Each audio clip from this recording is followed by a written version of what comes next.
이춘석 의원이 본회의장에 들고 있었던 저 핸드폰, 휴대전화, 본인의 폰이 아니다, 보좌관의 폰이 맞다라고 했는데 그 목소리 직접 들어보시죠. 당에 소명을 하셨을까요? 당이 조사하고 있는 거로. 보좌관 폰이 맞다는 말씀이신 거죠? 어제 썼던 핸드폰이요. 저희 입장은 다 올린 그대로 확실히. 얘라는 게 주식 거래할 때 쓴 게 보좌관 폰이고 의원님 폰은 아니란 말씀이시죠? 경위를 간단히 나오면 설명이 아니 나중에 가르칠게요. 그럼 보좌관님으로 차명 거래한 사실은 없다는 게 의원 주장이신 거죠?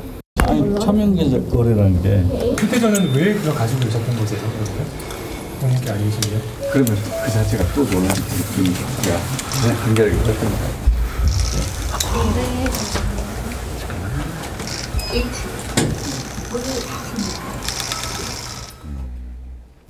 보좌관, 차모 씨라는 보좌관이라고 합니다. 그리고 꽤 오랜 시간 이춘석 의원과 함께 일해왔던 것으로 지금 전해지고 있습니다. 이 보좌관이 내놓은 해명도 참 황당하기 그지없습니다. 보여드리죠. 이춘석 의원은 주식거래 하지 않는다. 제가 주식거래를 하는데 의원께 주식거래 조언을 자주 얻는다. 주식거래 하지 않는 사람에게 무슨 주식거래 조언을 자주 얻었을까요? 이것도 궁금합니다. 다음 장. 어제 본회의장에 들어갈 때 자신의 휴대폰을 알고 헷갈려 들고 들어갔다. 이건 어떻게 좀 받아들여야 될까요? 거기서 제 주식창을 잠시 열어본 것 같다. 어떻게 열어봤을까요?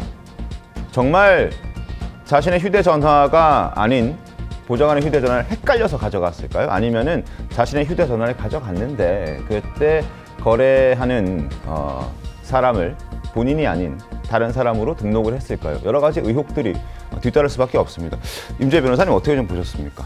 워낙 급박하게 사안이 돌아가다 보니까 네. 해명을 하려고 하다가 오히려 악수를 둔 상황이라고 평가가 됩니다. 네.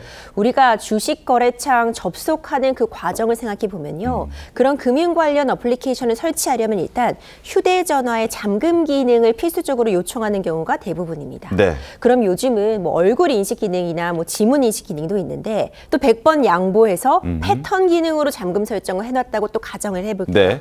그럼 그 패턴을 미리 이 보좌관의 휴대폰 패턴을 알고 있고 있었다는 거. 그 패턴을 직접 누르고 들어간 겁니다. 또 여기서 끝이 아닙니다. 이 네. 주식 거래가 가능한 그 어플리케이션에 로그인을 하려면 네. 적어도 공동인증서의 비밀번호를 알고 있거나 네. 이 역시도 지문 인식이나 얼굴 인식 또 패턴 같은 이중의 잠금 장치에 또 뚫고 들어가야 되는데 네. 이것도 사전에 알고 있었다. 라고 해석을 해야 되거든요. 또 거기서 끝나지 않아요. 그 네. 이후에 실제로 거래를 하는 듯한 그 모습이 사진으로 남아 있는데 네네. 그럼 어떤 동의를 구하지 않고 이것을 사고 팔고 할 수 있을 정도의 권한을 위임받은 것인가. 그것도 사실 문제가 된다고밖에 볼 수 없거든요. 네. 좀 긴박하게 돌아가면서 이 휴대폰이 의원 것이 아니다라는 부분을 언급하려다가 오히려 합리적인 의심만 증폭시키는 해명이 아닌가 생각이 됩니다. 강성필 부대변인님, 그러니까 차명 거래가 아니었다는 걸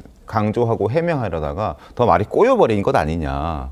어떻게 보셨습니까? 그러니까 이제 이춘석 의원은 주식 거래를 안 한다라는 게 첫 번째 해명의 워딩이잖아요. 네. 뭐 거의 13억 벌어놓고 주식 전문가 아니니까 혐의가 없다고 똑같은 얘기죠. 말도 안 되는 거죠. 네. 아니, 주식 거래를 안 하는데 왜 주식 거래를 안 하는 사람한테? 왜 창을 열어봅니까? 네. 네. 아니, 물론 주식 전문가이면서도 주식 거래 안 할 수도 있는 겁니다. 그리고 또 뭐 국회의원이 네. 보좌 직원한테 주식과 관련해 가지고 본인의 뭐 어떤 알고 있는 지식을 조언을 해줄 수도 있습니다.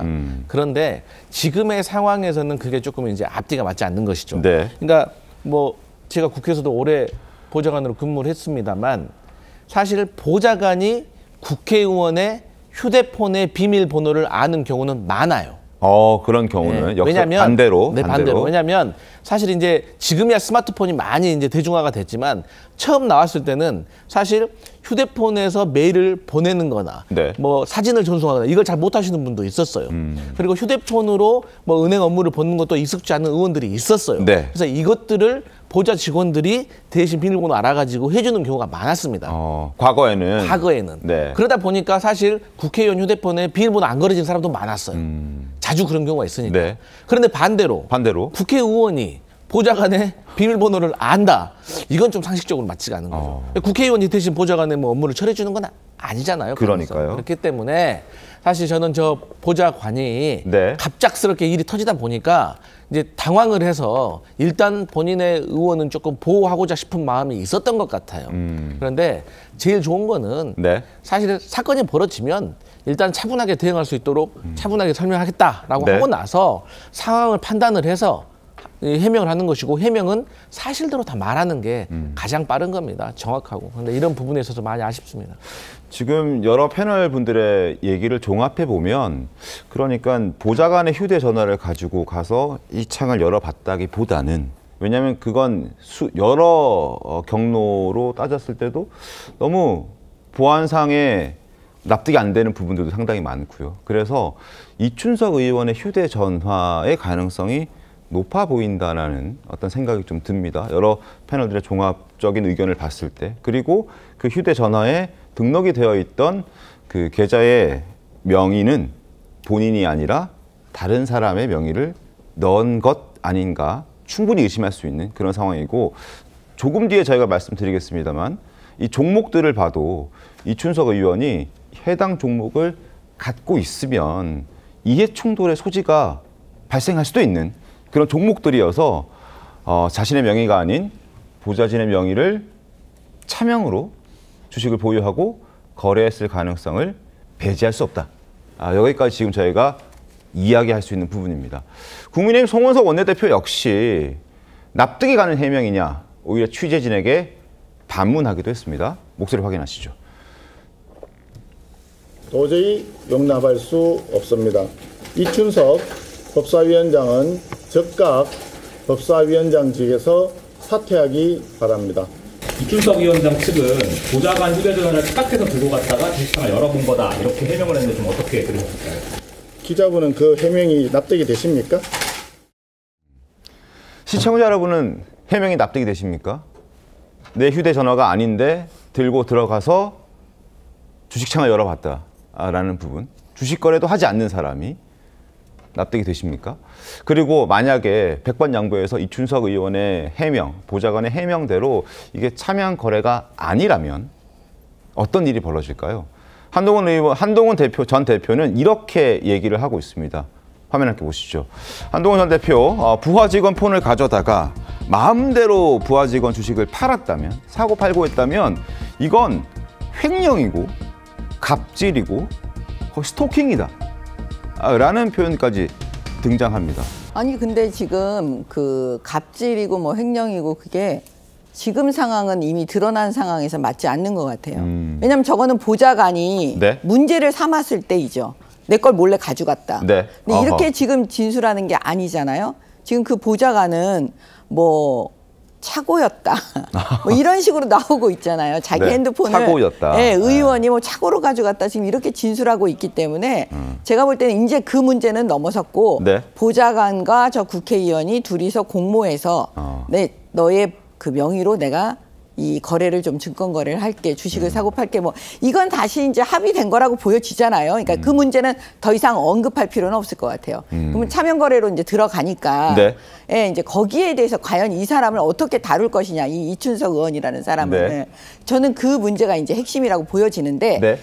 좀 죄질이 더 나빠 보이는 게 뭐냐면은 어떤 겁니까? 지금 민주당 정부에서 핵심적으로 내놓고 있는 게 AI잖아요. 네. 근데 그 AI를 지금 다루고 있는 그 파티의 위원장이 지금 이춘석 의원이에요. 기획위원장. 예, 다 아시겠지만 그러면 결국은 뭐냐면 우리는 모르고 국민들은 전혀 모르는 그 미공개 정보라는 게 얼마나 많겠습니까? 그렇죠? 자기들끼리 몇몇 소수만 알고 있는 그 미공개 정보를 자기는 먼저 알고 그거에 대해서 과연 주식을 샀는지 이게 지금 포인트 아니겠어요? 네네. 근데 지금 산 거를 보니까 대부분 AI에 지금 관련된 게 있는 거잖아요. 네. 그러면 재질이 더 나쁘지 않겠습니까? 그냥 일반 주식을 그냥 거래한 거에 비해서. 그래서 제가 볼 때는 이 정도 되면은 그래서 얼른 탈당한 거죠.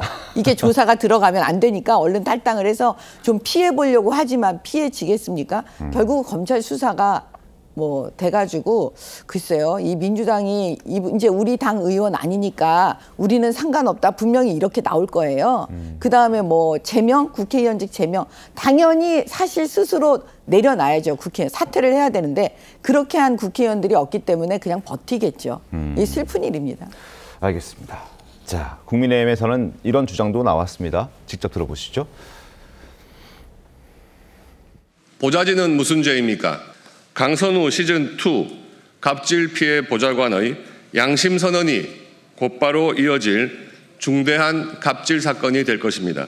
국회 법사위원장이 차명 거래에 휘말렸다는 사실만으로도 국회 전체의 권위와 윤리를 근본부터 뒤흔드는 사건입니다. 자, 그리고 또 하나 저희가 화면을 지금 보여드릴 텐데 중요한 부분이 있습니다.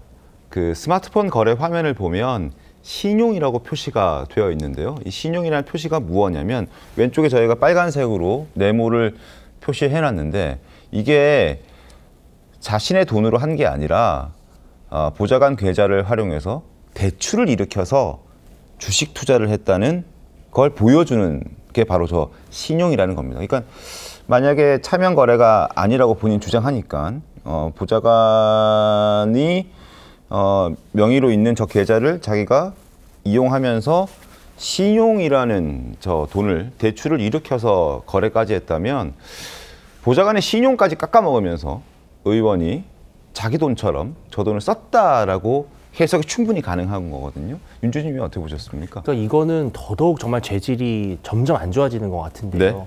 근데 이제 아마 우리가 이렇게 합리적으로 이렇게 조금 뭔가 상상을 해보면 이런 걸 것 같아요. 그러니까 이춘석 의원은 정말 너무너무 주식거래가 하고 싶은데 본인의 공적 지위도 있고 또 법제사법위원장이고 여러 가지 뭐 이해충돌도 있고 뭐 재산 신고도 해야 되고 성가신 게 많으니까 네. 결국은 찾다가 보좌관의 계좌를 빌려서 하겠다 이렇게 이제 통보가 된 것 같다라는 거죠. 근데 보좌관 입장에서도 사실은 그렇게 국회의원이 하겠다고 하면 그건 금융실명제 위반이니까 안 됩니다라고 하기가 사실 쉽지 않죠. 오랫동안 같이 근무를 하고 모셔왔던 의원이라면 또 이게 결국은 조금 갑질 아닌 갑질처럼 강요에 의해서 될 수밖에 없는 네. 어떻게 노 할 수 있겠습니까 사실은. 근데 이런 상황에서 자 그러면은 그렇다고 해서 아무리 그래도 보좌관 돈을 갖고 보좌관의 계좌에 있는 돈을 갖고 금융거래를 한다는 거는 또 너무 가혹하잖아요. 그러니까 마치 대출을 일으켜서 그 돈으로 하면 괜찮지 않겠느냐. 그럼 이렇게 되면은 만약에 이 계좌 거래가 뭐 잘 된다면 모르겠지만 만약에 정말 뭐 주식이 진짜 크게 문제가 된다면 이 보좌관은 사실은 돈은 돈대로 신용은 신용대로 잃는 네. 그런 문제에 발생을 하는 것인데 저는 제가 아무리 생각을 해봐도 어떤 국회의원 보좌관도 선의로 선뜻 네. 자신의 계좌 거래를 국회의원에게 보좌관이 맡긴다? 저는 그런 건 상상할 수가 없고요. 정말 하다못해 이 핸드폰 하나 열어보는 것도 실은 정말 예민한 문제입니다. 그럼요. 여기에 모든 사생활이 다 들어있잖아요. 그러니까 전혀 해명이 납득이 안 되는 것이고 제가 봤을 땐 결국은 의원의 고압적 지위를 이용해서 보좌관의 계좌를 활용했고 거기에서 자기가 돈을 주면은 또 그 금전 거래가 걸리니까 대출까지 일으켰다라고 밖에는 볼 수 없는 아무리 머리를 굴려봐도 그렇게밖에 해석이 안 되는 상황인 것 같습니다. 그래서 보좌관인가 경제 공동체인가라는 국민의힘 비판도 나오고 있습니다. 근데 이게 처음이 아니었던 거죠. 이춘석 의원이 이번처럼 보좌관의 계좌를 이용해서 주식 거래를 했던 게 이번이 처음이 아닌 겁니다. 지난해 10월에도 보좌관의 계좌를 이용해서 주식 거래를 했던 모습이 포착됐습니다. 그때도 같은 보좌관이었습니다. 차모 보좌관. 관련 질문 어떻게 답했을까요? 이춘석 의원의 목소리 한번 들어보시죠. 작년 10월에도 이제 뭐 빅토리 하실 때 보좌관 이름으로 거래하는 사진이 나왔는데 잘 모르겠다. 사진이 찍혔는데 잘 모르겠답니다. 잘 모르겠다. 작년 10월 국정감사에서 주식창 들여다보는 국회의원 해서 자신이 촬영이 됐고 당시에도 주식 계좌는 차모 씨의 계좌로 거래했습니다. 꽤 오랜 시간 이게 반복됐다라고 볼 수밖에 없는 것 아닐까요, 강성필 부대변인님? 맞습니다. 이제 저게 만약에 사실로 드러난다고 하면 네. 그야말로 변명의 여지가 없이 잘못된 거죠. 그리고 이제 여기에 대해서는 사실 국회가 또 민주당이 또 책임 있는 행동 보여야 된다. 저는 그런 생각을 하고 지금 상황에서는 사실 이춘석 의원이 네. 본인의 어떤 관련된 혐의 논란에 대해서 저는 좀 진솔하게 다 밝히는 것이 저는 그나마 저희 민주당과 이재명 정부를 위한 일이 아닌가 이런 생각을 해봅니다. 네. 당시에는 이제 국감장에서 주식 거래한다는 것에 포커스가 맞춰져 있어서 계좌의 주인이 누구인지까지는 논란이 되진 않았었습니다. 그래서 국감장에서 주식 거래하는 의원, 이춘석 의원 여기까지만 논란이 됐었고, 근데 알고 봤더니 지금 차모 보좌관의 계좌로 주식 거래를 했는데 당시 그 사진을 찾아봤더니 거기에 계좌 주인도 차모 보좌관이었던 거죠. 그러니까 적어도 지난해 10월부터 이춘석 의원은 주식 거래를 하는 과정에서 차모 보좌관의 계좌를 자신의 것처럼 쓴 것 아니냐라는 의심과 또 의혹들을 받을 수밖에 없는 겁니다. 그게 꽤 오랜 시간 지속된 것 아니냐. 혹시 그 이전에도 이런 상황이 있었던 것 아니냐라는 걸 의심할 수밖에 없는 그런 상황이고, 본인도 여기에 대해서는 해명을 뾰족하게 못하고 있습니다. 민주당도 당혹한 기색이 역력합니다. 정청래 대표도 당 윤리감찰단에 진상조사를 지시했는데 어제 반응부터 잠깐 보시죠. 이춘석 잠깐만요. 대표님 이동하실 때 질문 안 받겠습니다. 나중에 필요하면 대변인 통해서 얘기할게요. 미안합니다. 진상조사를 통해서 진실을 규명해야 되는 거니까요. 딱히 뭐 그 관련해서 그 뭐 입장이 있다거나 이런 상황은 아직은 아닙니다.